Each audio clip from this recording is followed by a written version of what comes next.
Hi friends, എല്ലാവർക്കും മല്ലു സ്റ്റോക്കിലേക്ക് സ്വാഗതം. Devara part 1 ആണ് വന്നിരിക്കുന്നത്, നമ്മുടെ ജൂനിയർ NTRന്റെ പടം. അപ്പൊ ഇപ്പൊ എനിക്കൊന്നും മിക്ക നടന്മാരുടെയും പാർട്ട് 1, പാർട്ട് 2 അല്ലേ, ഇങ്ങനെയൊക്കെ മിക്ക സിനിമ വരുന്നത്. അപ്പൊ ഇതും പാർട്ട് 1 എന്നാണ് കൊടുത്തേക്കുന്നത്. അപ്പൊ കൊർട്ടാല ശിവയാണ് ഇതിന്റെ ഡയറക്ടർ.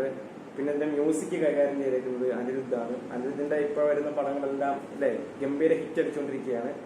പിന്നെ ഈ ഡയറക്ടറിനെ പറ്റി നമ്മൾ പറയാമെങ്കിൽ, അല്ലെ ജൂനിയർ NTRനെ പറ്റി പറയാമെങ്കിൽ, ഇവർ രണ്ടോടെ നേരത്തെ ചെയ്ത പടമാണ് ജനതാ ഗ്യാരേജ്. ജനതാ ഗ്യാരേജിന് ശേഷമാണ് ജൂനിയർ NTRന് കേരളത്തിൽ കുറച്ച് ആരാധകരെ കിട്ടിയത്. പിന്നെ ഈ ഡയറക്ടറുടെ ഇതിനു മുമ്പുള്ള 3-4 പടങ്ങൾ ഹിറ്റായിരുന്നു. പക്ഷെ ഒരു പടം ഭയങ്കര ഫ്ലോപ്പ് ആയിരുന്നു. ആചാര്യ എന്ന് പറഞ്ഞ നമ്മുടെ രാംചരനും ചിരഞ്ജീവിനും കാണിച്ചൊരു പടം ഉണ്ടായിരുന്നു. അത് പക്കാ ഫ്ലോപ്പ് ആയിരുന്നു. അപ്പൊ അതിനുശേഷം വരുന്നൊരു പടമാണ്. പക്ഷെ അതിനു മുമ്പുള്ള പടങ്ങളെല്ലാം അടിപൊളിയായതുകൊണ്ട് ഇത് നമുക്ക് പ്രതീക്ഷയുണ്ട്. പ്രത്യേകിച്ച് ജനതാ ഗ്യാരേജ് നമ്മൾ കണ്ടതാണ്. അതുവരെയുള്ള പടങ്ങളൊക്കെ ഒരുപാട് നമ്മൾ ഫൈറ്റ് സീക്വൻസ് ഒക്കെ ഒത്തിരി ഓവറായിട്ട് കാണിക്കുമെങ്കിൽ ഇതിനകത്ത് നല്ല രസമായിരുന്നു കണ്ടോണ്ടിരിക്കും. ആ സിനിമ കേരളത്തിലും ഗംഭീര ഹിറ്റായിരുന്നു. അപ്പൊ എന്തുവായാലും ഇതിന്റെ ഗ്ലിംസ് ഒന്ന് കണ്ടു നോക്കാം.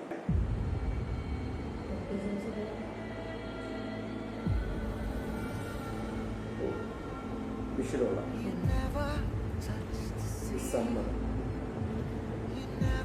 അത് പാടിന് അടിക്കുള്ള ഷോട്ടാണ്.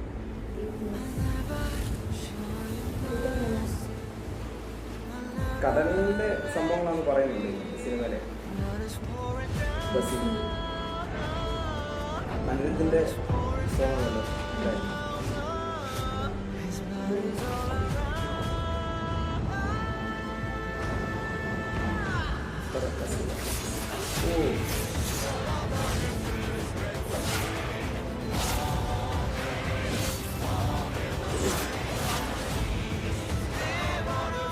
അതല്ല ചന്ദ്രന്റെ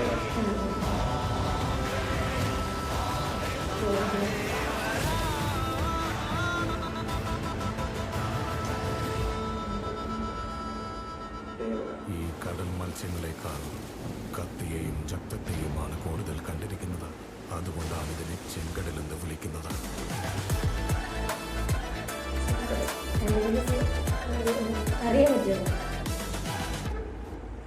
പാർട്ട് ഇതിനകത്ത് ഡബ് ചെയ്തിരിക്കുന്നത് നമ്മുടെ ജൂനിയർ NTR തന്നെയാണ്. ഈ 5 ലാംഗ്വേജിലും അദ്ദേഹം തന്നെയാണ് ഡബ് ചെയ്തേക്കുന്നത്. അപ്പൊ മലയാളത്തിൽ എനിക്കൊന്ന് ആദ്യമായിട്ടാണ് തോന്നുന്നത് ഒരു തെലുങ്ക് നടൻ ഡബ് ചെയ്ത് വരുന്നത് ഗെയിംസിനകത്ത്. സിനിമയ്ക്കകത്ത് ഉടനീളം ഉണ്ടോ എന്ന് അറിയത്തില്ല, പക്ഷെ ഗെയിംസ് വീഡിയോക്കകത്തെല്ലാം ജൂനിയർ NTR തന്നെയാണ് ഇത് ഡബ് ചെയ്തിരിക്കുന്നത്.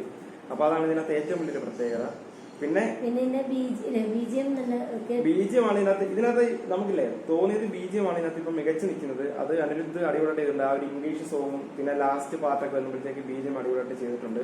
പിന്നെ വിഷ്വൽ എടുത്തു പറയണം. ആ കടലിനകത്തെ ആ സീക്വൻസ്, പ്രത്യേകിച്ച് ആ ഒരു കടലിനടിത്തട്ടിലൂടെ ഒരു ഷോട്ട് ഉണ്ട്, ഇങ്ങനെ വള്ളം പോകുന്നത്, അത് കിടിലനായിട്ട് കാണിച്ചിട്ടുണ്ട്. അപ്പം എനിക്കൊന്ന് 300 കോടി ബഡ്ജറ്റ് ഉണ്ട് ഈ ഒരു മൂവിക്ക്. അപ്പൊ 300 കോടി ബഡ്ജറ്റിന്റെ ആയിട്ടുള്ള കുറെ സംഭവങ്ങളൊക്കെ കടലിനകത്തേക്ക് നമുക്ക് കൂടുതൽ ഇതിനകത്ത് കാണാൻ സാധിക്കും. പിന്നെ ഇതിനകത്ത് നമ്മുടെ എടുത്തു പറയാനുള്ള ചെറിയൊരു പോർഷൻ കാണിക്കുന്നുള്ളൂ. ആ ഒരു സ്ക്രീൻ പ്രസൻസ് അദ്ദേഹത്തിന്റെ എടുത്തു പറയണ്ട എല്ലാ സിനിമയിലും അല്ലേ. ഇപ്പൊ RRR അധികം കാണിച്ചിട്ടില്ലല്ലോ. ആ ഒരു ഗ്ലിംസിന്റെ കുറച്ച് പാർട്ടി ഉള്ളെങ്കിലും അത് വളരെ മനോഹരമായിട്ടുണ്ട്. ആ ഒരു സ്ക്രീൻ പ്രസൻസും ഈ പറഞ്ഞത് ആ ഒരു പുള്ളിയുടെ ഫൈറ്റ് ആണ് ഒരു പ്രത്യേക രസമാണ്. ഇപ്പൊ ജനതാ ഗ്യാരേജ് ആണെങ്കിൽ RRR ആണെങ്കിൽ ഞങ്ങൾ ഒരുപാട് പടം കണ്ടിട്ടുണ്ട്. ഈ 2-3 പടങ്ങളെ കണ്ടിട്ടുണ്ട്. പക്ഷെ അതിനകത്ത് തന്നെ അദ്ദേഹത്തിന്റെ ആ ഒരു ഫൈറ്റ് സീക്വൻസിൽ പുള്ളിയുടെ ആയിട്ടുള്ള കുറച്ച് സംഭവങ്ങളുണ്ട്. അതിപ്പോ ഇതിനകത്ത് നമുക്ക് കാണാൻ പറ്റുന്നുണ്ട്. അത് അടിപൊളിയായിട്ട് തന്നെ ചെയ്തിട്ടുണ്ട്.